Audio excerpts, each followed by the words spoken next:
Good morning, everyone, and welcome to the September Shotsuki service at Higashi Honganji.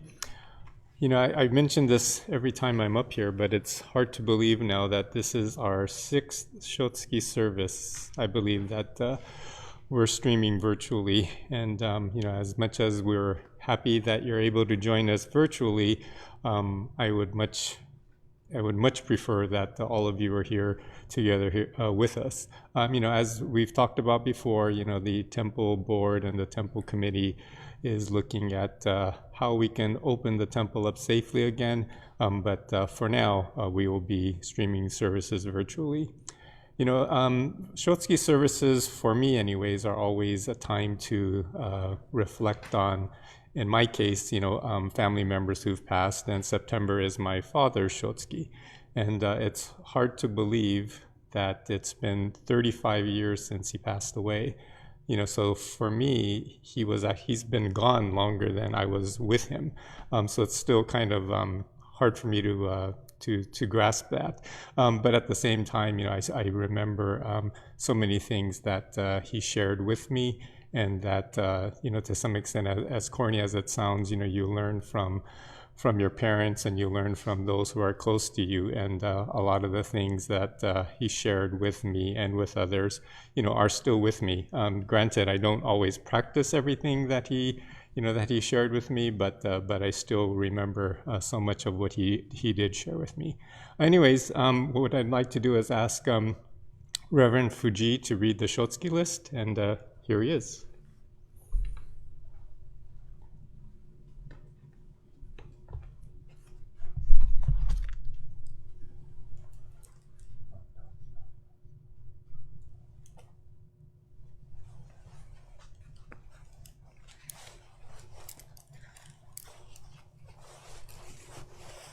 Good morning, everyone.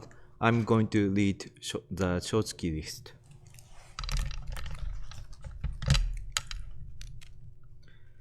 Akasaki Yoshio-sama,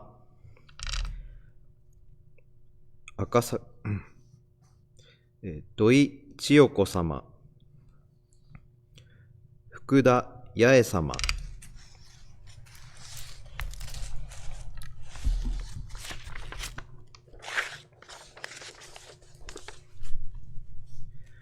Fukuman Takehiko-sama, Gushiken Shin-Ei-sama, Hara Jenny-sama, Hasegawa Shizue-sama, Hashimoto Edona Tamiko-sama, Hashimoto Hiroyuki-sama,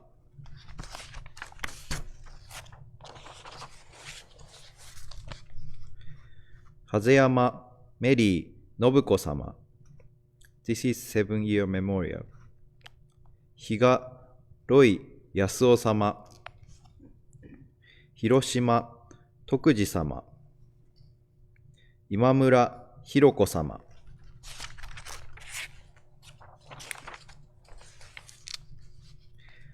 Ishikawa Makiko-sama,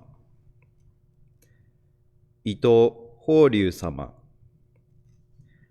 Kabashima Hideo-sama, Kabashima Yuki-sama,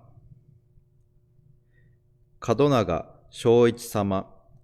This is a 1-year memorial. Kanemoto Mineko-sama,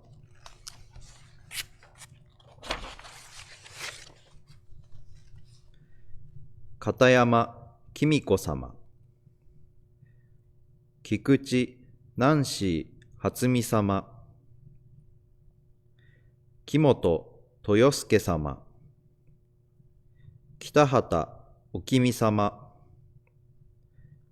Kito Tei-sama, Koga John Yutaka-sama, Koyasu Ko-sama, Kumamoto Katsumi-sama,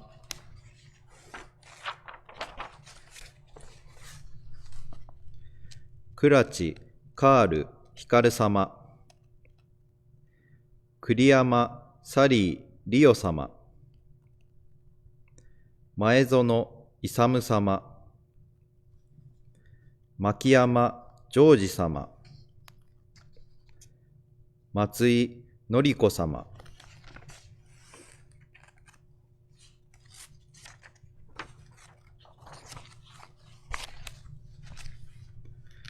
村重ケネス健様、村重素直レスリー様、中村春様、行方健一健様、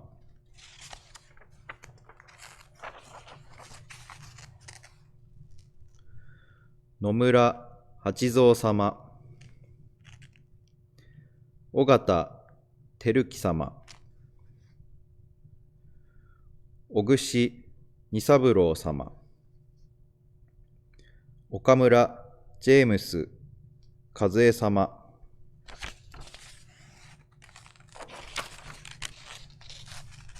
岡崎清子様、大西アリス咲子様、小野寺ジョーン房子様、斉田亀野様。This is 25 years memorial. 坂田正夫様。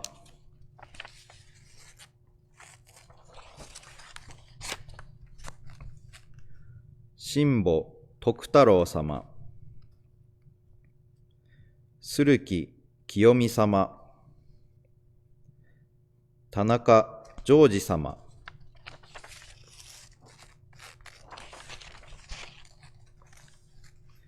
田中康生様。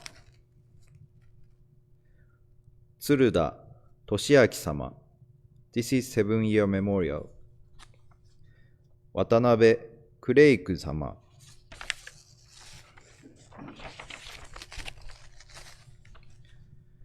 山口清美様。山本トム保様。柳保様。吉永忠夫様。吉山フランク義夫様。吉崎敏夫様。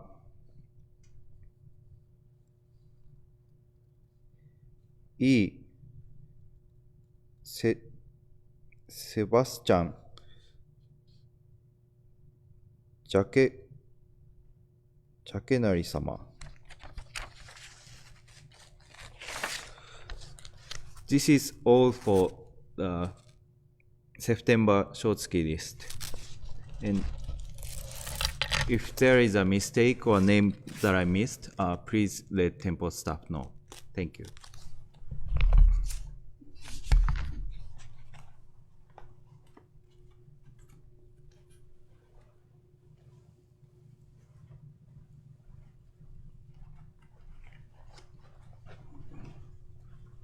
Thank you, Reverend Fujii. I think as many of you may remember, we weren't reading the Shotsuki list for the last 3 or 4 months or 4 or 5 months.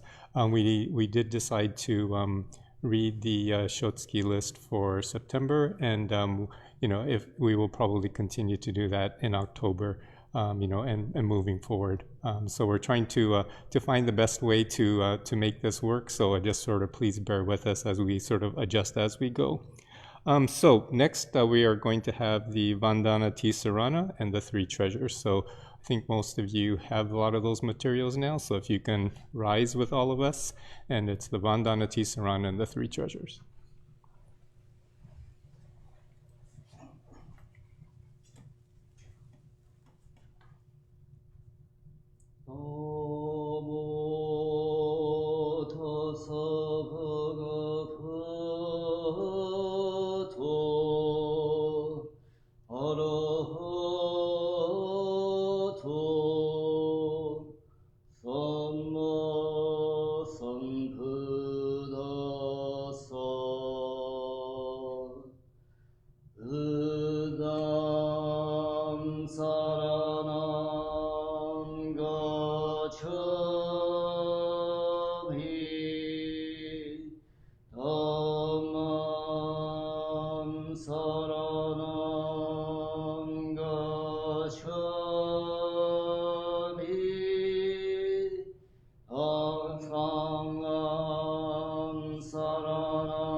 Difficult is it to receive life in human form, now we are living it.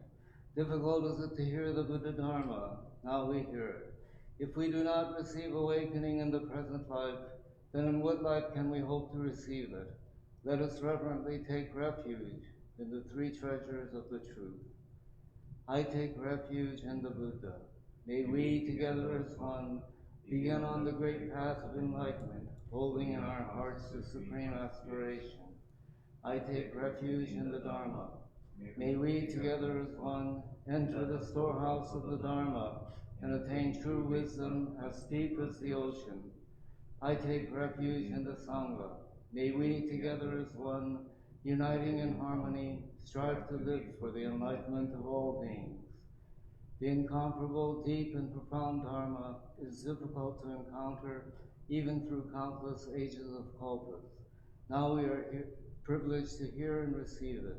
Let us endeavor to thoroughly understand the true meaning of the Buddha Dharma. Namo Amida Butsu. Namo Amida Butsu.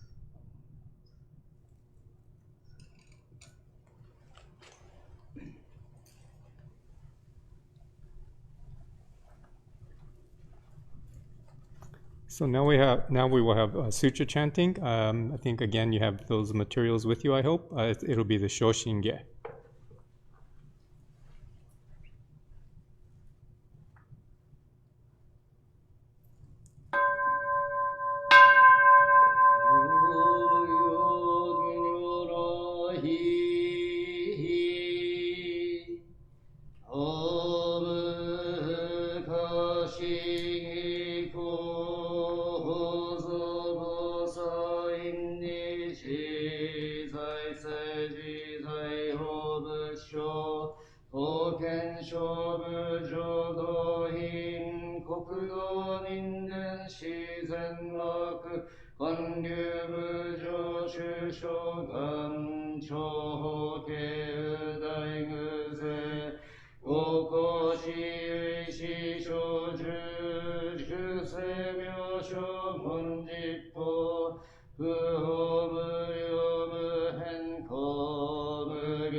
子論下中華自治記史こそ現代諸公聖書異名如来本税をき釈迦如来行が戦非集合行南天竺流十大自主とせ実の財派有無権先世大乗無情報召喚議事小安楽賢治南行六六信行異行指導楽北年二打部本願知念即時入筆上唯の上昇如来公法法大悲偶税本天神菩薩造論世奇妙無下法如来永衆たら献身自公戦王朝大聖願法有本願力へ公異道願上昇一心非入六大法界筆逆入大へ収集特知年下造世界即昇進如昇進有本の人間心数入生寺恩寺王下恩寺断乱病天使上皇乱症菩薩来三蔵ルシ十条教文書宣教気楽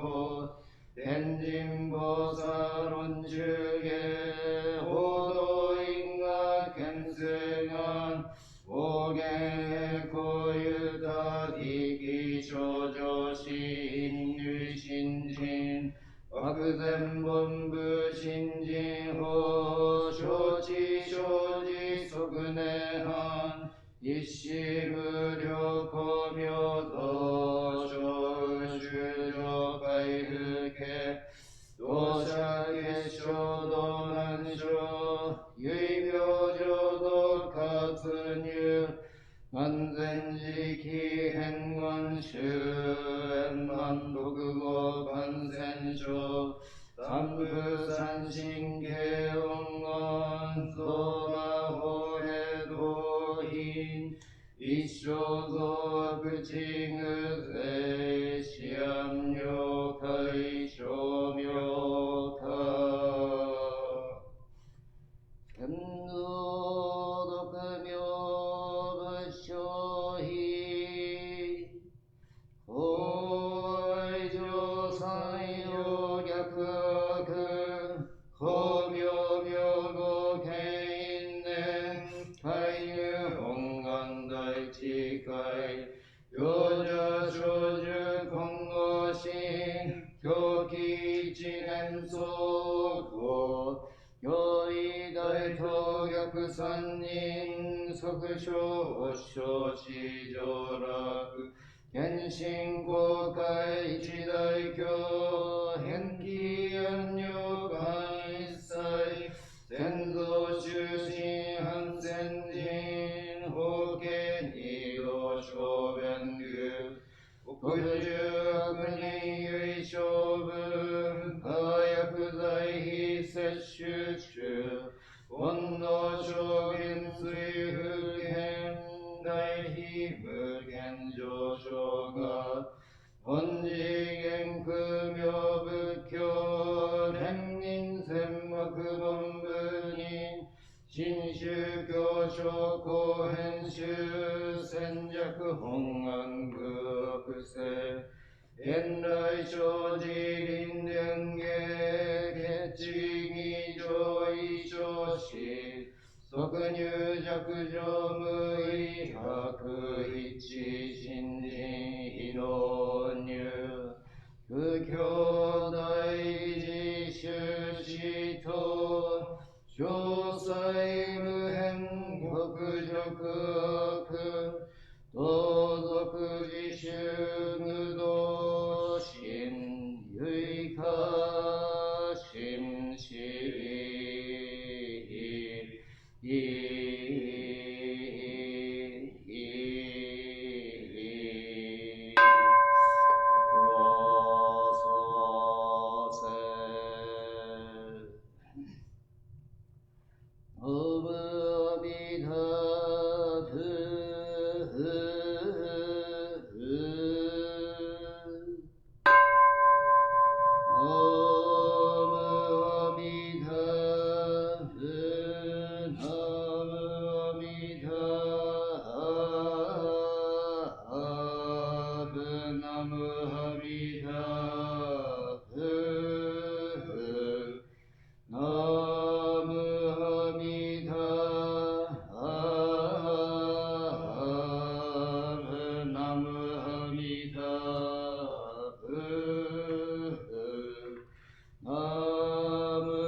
Thank you.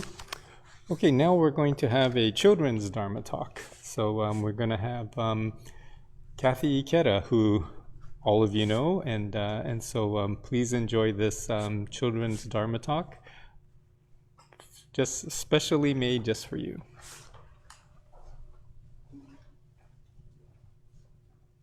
Good morning and welcome to Dharma School Story Time. Are you wondering why I'm carrying an umbrella in the house? Well, I have a story that I wanted to share with you, and it's called The Big Umbrella by Amy June Bates and her daughter Juniper Bates. It's a rainy, rainy day. I wonder what that big umbrella is going to do. This is called the Big Umbrella.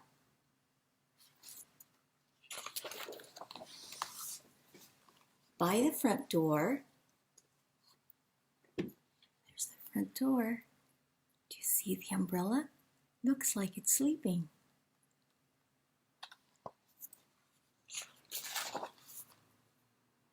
There is an umbrella.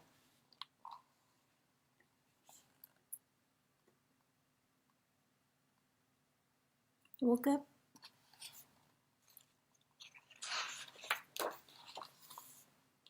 It is a big umbrella.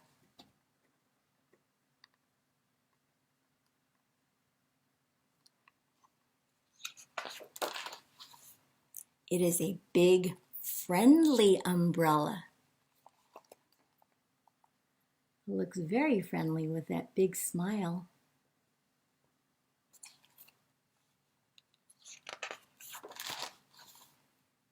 It likes to help. So when it snows, like over here, when it snows, it likes to protect people from the snow and protect people from when it's raining. Or in the fall, when the leaves fall, it can protect you from the leaves.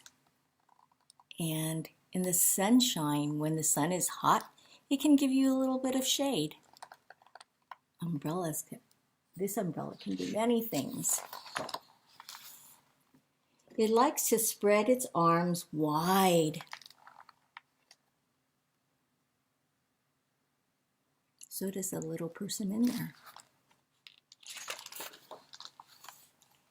It loves to give shelter. So there's that little person who is all wet from the rain, but is invited to sit under the umbrella. And the umbrella is happy. It loves to gather people in.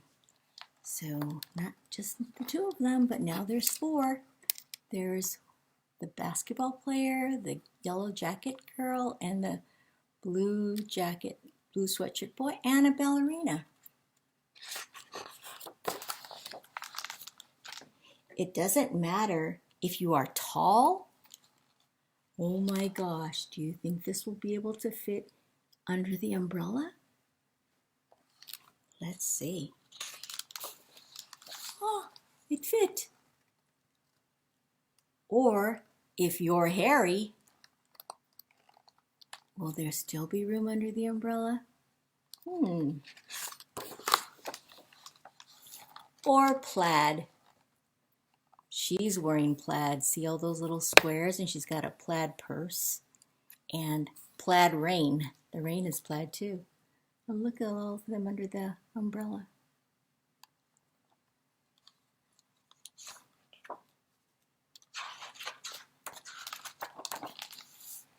It doesn't matter how many legs you have. Oh, the poor little doggy. He needs to get out of the rain too. And there's some little chicks there that want to get under the umbrella. Some people worry that there won't be enough room under the big umbrella. Wow, look at all the people there are. So many people under the umbrella. Is there enough room for all of us?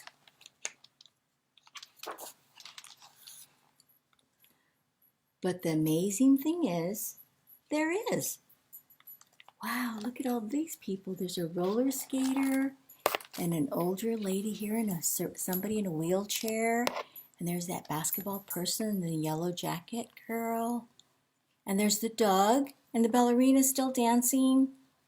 And there's a mommy and a baby. And oh, there's the hairy thing. And oh, look, somebody with a stop sign. That must be the crossing guard.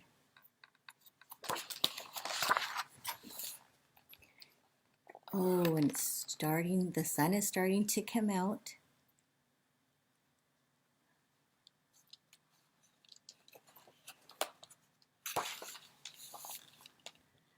There is always room.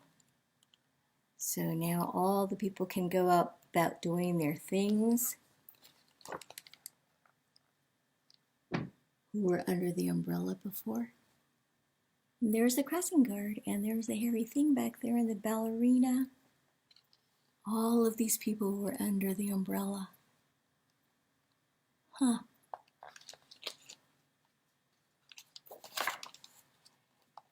And now it's going to be a nice sunny day. And this is actually a picture of the author, and this is her daughter. And that's the story of the big umbrella. I hope you enjoyed it, and we can learn a little bit about being friendly and inclusive and sheltering people who may get all wet that we can share as well. I hope you enjoyed that story. So now, but when I was looking on my computer for something, I saw a video that I thought was kind of funny. I was looking for things like big umbrellas, and I saw this picture, this video.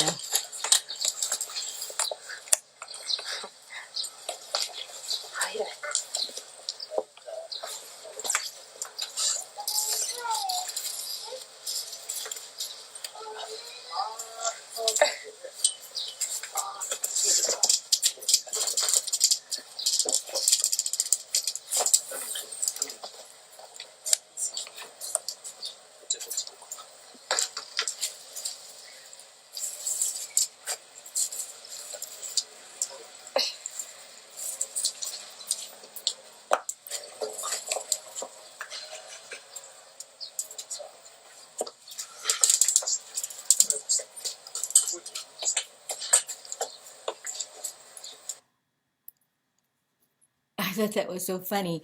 Maybe next time we can get a big umbrella like that, and all the Dharma School kids and maybe all the parents too can get under the umbrella. But anyway, I hope you enjoyed the story, and I hope to see you sometime back at the temple when we have our regular Dharma School classes. And enjoy the rest of the day. Okay, bye-bye.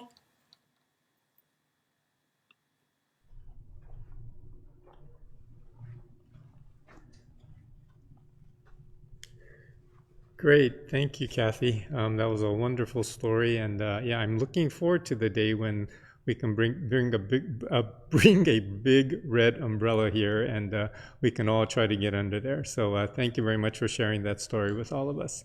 So next we will have the Rinban with his English Dharma talk.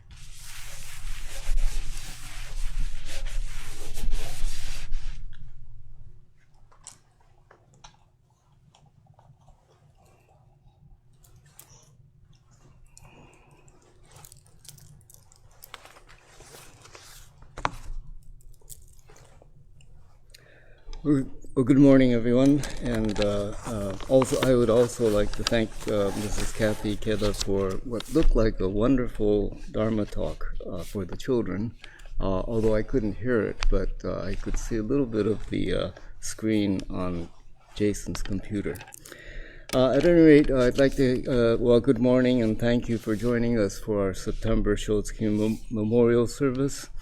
Today, for the first time in 6 months, we were able to read the names of those who passed away during the month of September, and I was able to reflect on the members, the friends who passed away during the month of September over our long history. For me personally, August and September are special months. My brother mentioned that September is the month that our father passed away some 35 years ago, and August is the month that my mother passed away 10 years ago. From next year, January, when my mother-in-law passed away, and June, when my father-in-law passed away, will become important months for our family to observe.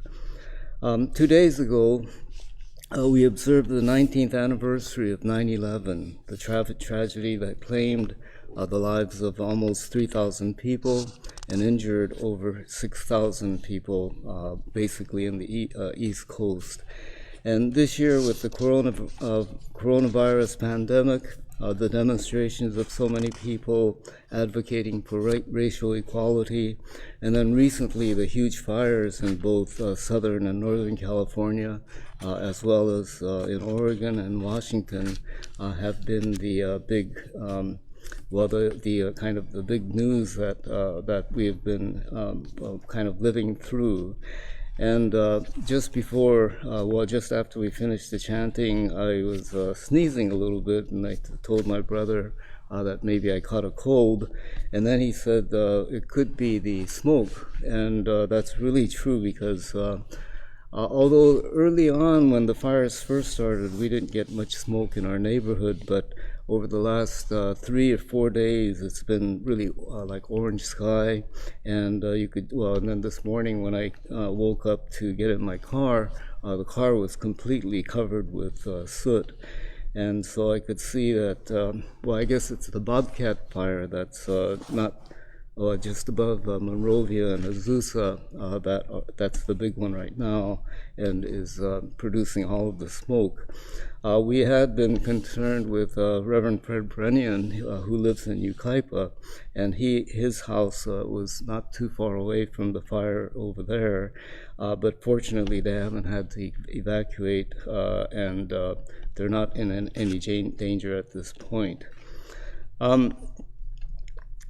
So far, it's been really a year like no other that I can remember, and it seems that it'll continue for some time. The day in which we woke up to learn of the attacks on 9/11 or our country was as tragic a day as we have ever experienced.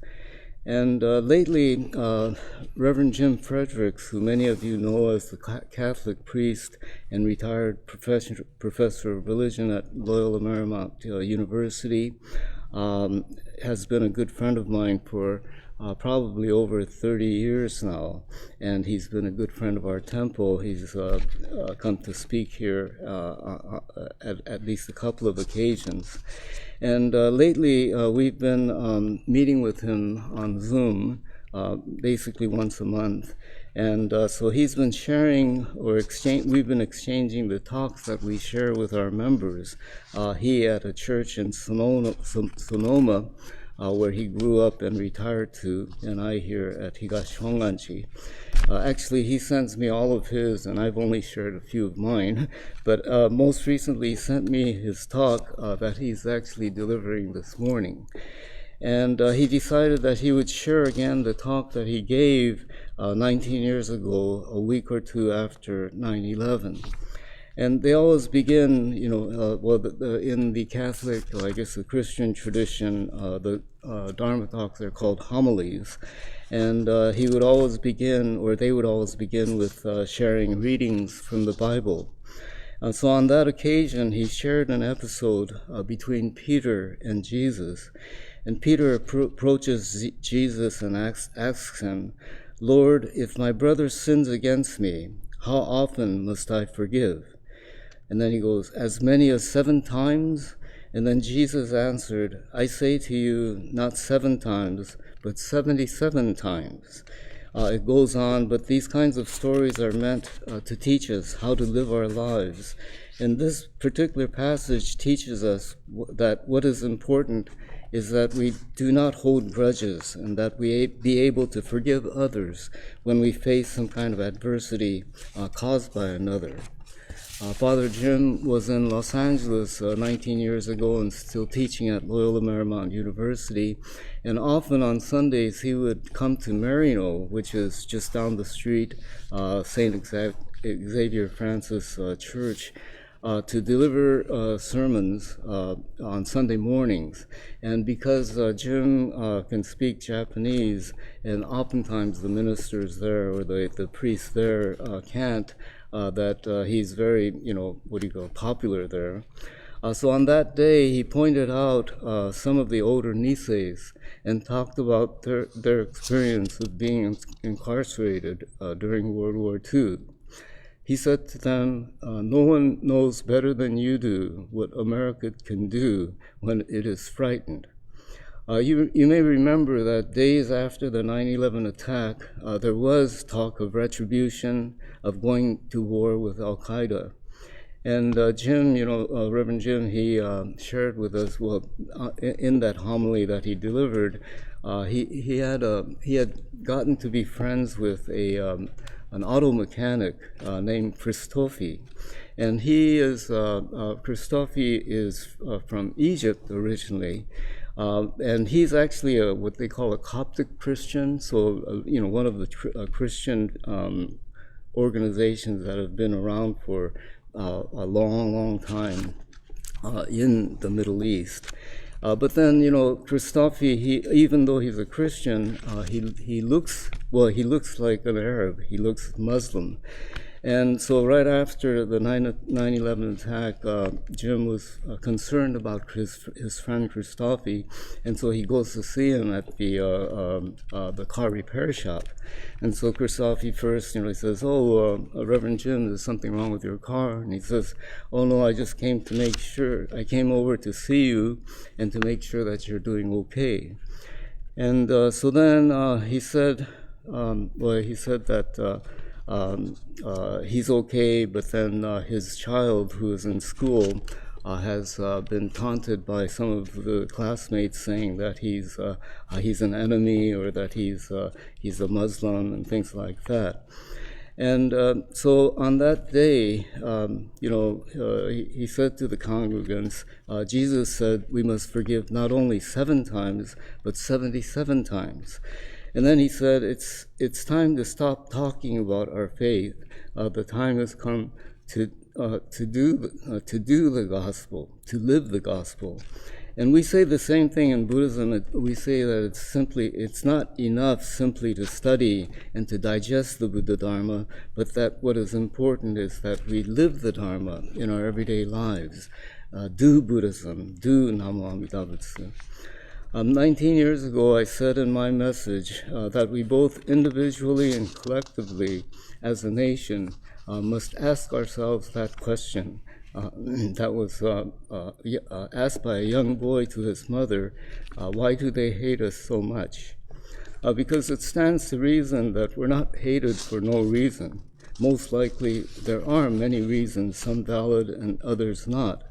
And under very difficult circumstances, President Bush, who was the president at the time, had shown good leadership in responding to the crisis, but he was also criticized because some of his comments had fueled the anti-Arab, anti-Muslim sentiment that was sweeping the nation. The majority of Americans seem to be for getting revenge, for defending our country and everything it stands for. And I remember receiving a message from my sister in Tokyo, and she says, watching from afar, that the positive result of the tragedy is that it has made people think about the welfare of others. That ever since the end of Vietnam, the Vietnam War, that people have been so preoccupied with their own welfare, their own enjoyment, their own comforts, and that this tragedy has turned people's thoughts towards helping others.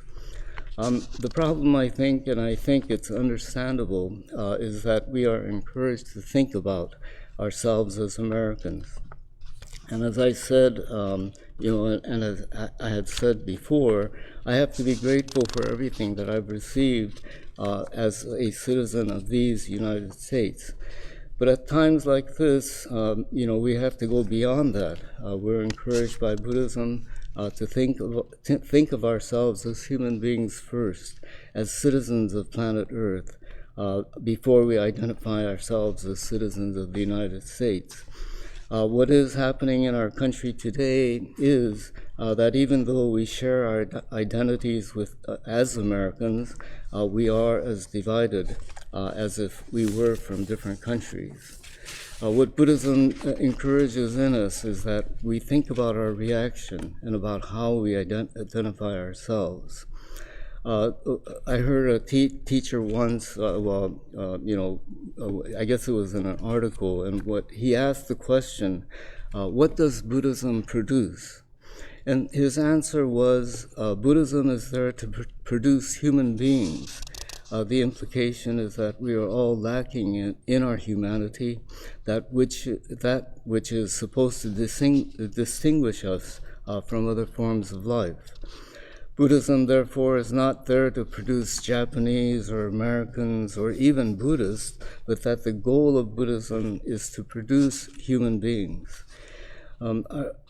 Around that time, I was introduced to a wonderful book called The Home Planet, and it's one of those big coffee table books filled with photographs which were taken by astronauts, by those the editor referred to as space explorers. And what interested me is the quotes throughout the book by those who have experienced space, mostly the Russian cosmonauts and American astronauts, but also by other scientists from countries around the world. So I wanted to share. The underlying sentiment that's expressed by all of those who were quoted in the book is that they all come back changed by the experience of being up in space. That whereas they left as Americans or as Russians, they came back identifying themselves first as human beings, as citizens of planet Earth. So I'd like to share with you some of the quotes that moved me the most. It's interesting that two of the most meaningful quotes are attributed to Arabs who've had the experience of going up into space. One written by the Sultan bin Salman Al Saud, who was from the Kingdom of Saudi Arabia. He wrote, "The first day or so, we all pointed to our countries. The third or fourth day, we were pointing to our continents. By the fifth day, we were aware of only one Earth." And then another Arab comment from Muhammad Ahmad Faris from Syria. "From Earth I saw, indescribably beautiful, with the scars of national boundaries gone." And then one from a astronaut from Mexico, Rodolfo Neri Vela. He wrote, "From space I see myself as one more person among the millions and millions who lived, live, and will live on Earth. Inevitably, this makes one think about our existence and the way in which we should live to enjoy, to share our short lives as fully as possible." And then finally, one that was written by U.S. astronaut John David Bartow. "As I looked down, I saw a large river meandering so slowly along for miles, passing from one country to another without stopping. I also saw huge forests extending across several borders, and I watched the extent of one ocean touch the shores of separate continents. Two words leaped to my mind as I looked down on all of this: commonality and interdependence. We are one world."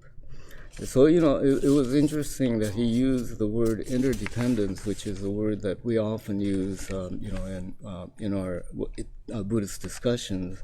And, that idea of interdependence, not only of like Americans taking care of Americans, but Americans taking care of people from other countries and so forth. And then in America also, just, realizing that this country is a country made up of all of us, regardless of what we look like, where we come from, what religion we belong to, and so forth. And so, the underlying sentiment is that that is expressed by all of them who have gone up to space, and all of them who have come back say that their experience of how they look at themselves as human beings changes from becoming Americans or Russians, but identifying themselves as human beings, as citizens of planet Earth. It would be meaning, and I was thinking at the time, because I received the book right before 9/11, and I was thinking that it would be wonderful if the leaders of the world could be flown up into space so that they could experience what those space explorers did. In fact, I think it would be wonderful if we could all have that experience. For most of us who are old, though, even though there is Elon Musk producing, the spaceships and so forth, it's unlikely that such an experience would be possible for us in our lifetimes. But maybe for our children, for our grandchildren, going up into space might be just as easy as going to like Japan. But we can learn from those who have. We can receive the encouragement from the Buddha, from Shinran Shonin, to rid ourselves of petty thoughts of trying to protect our way of life, whether it is to try to overcome the divisions between people in our country, or to regain the trust, the friendship from other countries, the idea of forgiveness and having respect for all others. And most importantly, to not only regard the Buddha Dharma as a wonderful teaching, but to actually try to the best of our abilities to live the Dharma is what we must strive for. Of course, we as individuals, we don't have the power to effect, major change, but in our own ways, we can question our responsibility and reflect on how we are living our lives. The election, the presidential election will be coming up very shortly now, and I think that what is so important is that we all participate and that we vote. On the occasion of our September memorial service, let us remember those who passed away before us, learn from the examples of how they lived their lives, and think about the wishes that they had for us. In this way, this service becomes meaningful to each one of us. And I'd like to thank Father Fredericks for his guidance and then to thank all of you for joining us. Yes, thank you very much.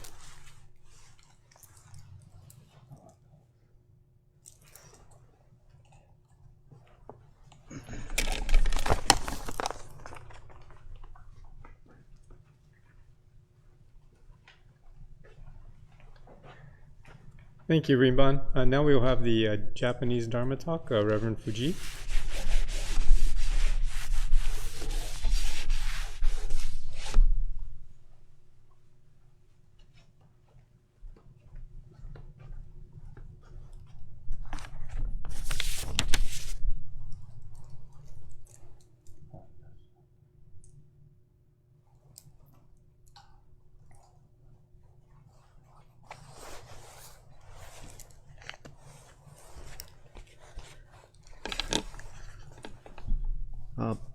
I'm going to give a Japanese Dharma talk. 皆さんおはようございます。本日もロサンゼルス別院の小月法要にご参加くださいましてありがとうございます。最近ですと、山火事があって、街がすごい煙でこうもやもやとしていたり、何日か前はすごく、暑い日があったりと、大変な日々が続いておりますが、皆さんいかがお過ごしでしょうか。本日は、保護カレンダーの中から一つ保護をご紹介したいと思います。9月の保護です。自分の在り方に痛みを感じるときに、人の痛みに心が開かれる。自分の在り方に痛みを感じるときに、人の痛みに心が開かれる。一応、英語もありましたんで、英語も。When we can feel the pain of our existence, our heart is opened to the pain of others. When we can feel the pain of our own existence, our heart is opened to the pain of others. ということです。人の痛みを感じる。人の痛みが分かる人になることが大切です。ということはよく言われていることかと思います。しかし、実際に人の痛みを分かるっていうことは本当に難しいことだと思います。で、ここで書かれているのは、自分の在り方に痛みを感じるときに、人の痛みに心が開かれるということなんですけども、痛みっていうのはいろんな痛みがあると思います。身体的、体の痛みですね。怪我をしたりとか病気をしたりとか、そういう痛みっていうものと、精神的な痛み、何か、誰かを亡くしてしまったりだとか、失敗をしてしまったりだとか、そういうことがあった時に感じる精神的な痛み、そして、体の痛みといういろんな痛みがあります。そしてその痛みっていうのは人それぞれ違うわけですから、同じ経験をしたからといって必ずしもその痛みを、人の痛みっていうものを、理解できるっていうことではないとは思うんですけども、非常に人の痛みっていうものを理解するのは、大変なことだと思います。これは聞いた話なんですけど、お医者さんの一番の悩み、悩みの一つっていうのは、お医者さんっていうのは誰かの病気だったりとか怪我だったりっていうのを治すことはできますけども、本当にその痛みっていうのを感じるっていうことはできない。そういうのが医者としてもどかしいというか悩みの一つだというのを伺ったことがあります。そういう身体的な痛みっていうのはやはり経験してみないと分かりませんから、お医者さんであってもそういったことを理解するのは難しいということです。で、精神的な痛みに関してももちろん、理解するのは難しいことだと思います。最近ですとアメリカで、コロナのこともニュースで上がってますけども、それと一緒に、差別の問題というのも毎日のようにニュースで取り上げられて、抗議活動というのが行われていると思います。で、ニュースで見たのは NBA であったりとかメジャーリーグであったりとか、そういう選手の方々が、抗議活動のために、試合をボイコットされたりということが、ニュースでありました。で、その他テニスでは、9月12日に、全米オープンで優勝されました大坂なおみ選手も、たくさんの、抗議のメッセージを発信したりとか、そういった活動を、されております。で、そういう活動をされてた方っていうのは、もちろん、そういう実際に、黒人の差別にあった方と同じように自分も同じような差別を受けてきたからこそ、その相手の痛みっていうものを、理解することができ、そういった、心に、思いを寄せて、行動に起こされたことかと思います。ですからそういう世界的にも有名な方々っていうのが、この黒人差別であったりとかさまざまな問題に対して、共感して、そして、世界に発信することによって、平和の実現ということに向けて行動しているというのは本当に、素晴らしいことだと思います。この痛みっていうのを理解することだけでも、非常に難しいことですけども、世界にこういう情報を発信していくっていうのは、なかなか我々普通の生活をしている人からしたらそういう、有名人でもないですので、世界に何か、発信していくっていうそういう影響力っていうのはないわけですけども、だからといって、何もしないということではなくて、私たち、普通に生活している人ができることっていうのは、人の思いに、人の痛みに思いを寄せるっていうことだと思います。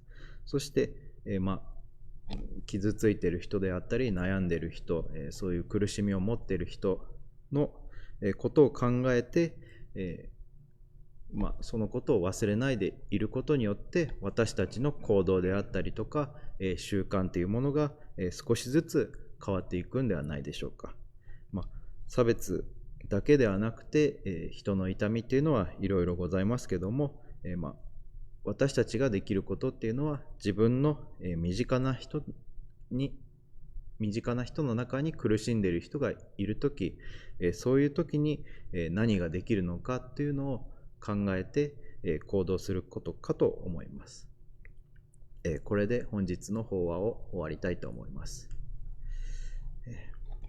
それでは最後に音読さんを斉唱しましょう。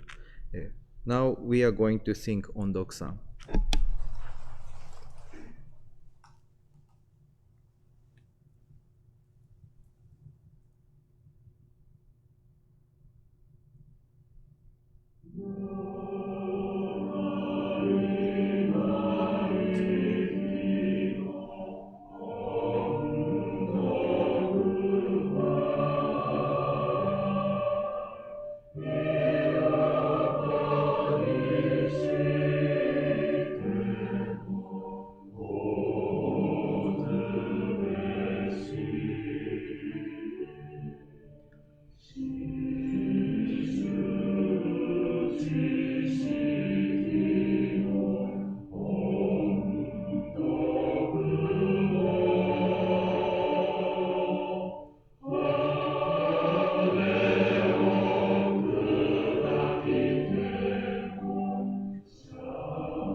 So thank you to Reverends Fujii, the Rinban, and also Kathy Ikeda for the wonderful Dharma messages. All of them were very, very meaningful, and especially during this time, they're all sort of like on point. So thank you to all three of them. I think a couple of messages we have. As mentioned, we are going to be streaming services from the temple or from Reverend Peter's home moving forward for a little while longer. And so next week happens to be our autumn Ohigan service. And so it will be here at the temple. And our speakers will be Reverend Fred Brennan, who the Rinban mentioned earlier, and also Reverend Paul Imahara. And then also, we usually have a autumn seminar here at the temple, and instead this year we're going to be doing it by Zoom. So there's more information available on the website, or you can, I guess you can. Best thing is to check the website. So the autumn seminar will be held via Zoom at 1 p.m. and so that'll also be next Sunday. Any other messages? No. So anyways, we thank you again for joining us for our September Shotsuki service. Sort of stay tuned for updates on when we might be able to have services here at the temple with people here. So just sort of stay tuned. We're looking at that, but we want to do it safely, and we want to make sure that all of you are safe and healthy if we do start opening up for services again. So please continue to wear your masks, stay safe, stay healthy, and if you have any questions, please contact the temple office. Thank you.